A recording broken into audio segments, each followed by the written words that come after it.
Di Seluma Bengkulu ada sebuah bukit yang lebih dari sekadar hamparan tanah tinggi. Bukit Sanggul adalah sumber kehidupan. Mata airnya mengalir ke sawah, ladang, dan sumur warga. Tapi kini yang mengalir bukan hanya air, tapi kekhawatiran yang meluap-luap. Kita pernah dengar janji yang sama di Papua, tambang akan sejahterakan rakyat. Tapi hari ini, di tanah emas terbesar itu, masih banyak rakyat yang kelaparan. Jadi, emasnya untuk siapa? Apa gunanya emas jika sawah menjadi kering? Apa gunanya uang jika hutan menjadi tandus? Apa gunanya proyek besar jika menyisakan luka yang dalam dan panjang? Mahasiswa, akademisi, dan masyarakat sudah lantang bersuara.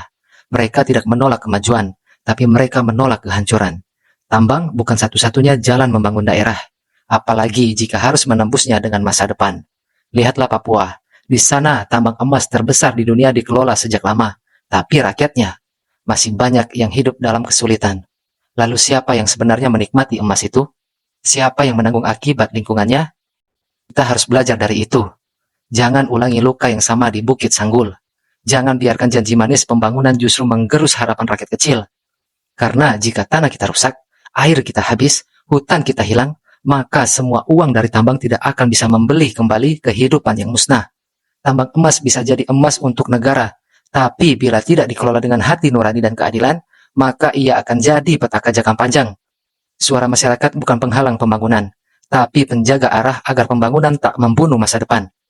Bukit Sanggul bukan sekedar lokasi tambang, ia adalah nyawa rakyat Seluma. Kami tidak anti pembangunan, tapi kami anti ketidakadilan. Seperti yang pernah dikatakan Presiden terpilih kita, Pak Prabowo Subianto, ketahanan pangan adalah kunci untuk bangsa, untuk masa depan, untuk anak cucu kita. Dan Bukit Sanggul adalah bagian dari kunci itu.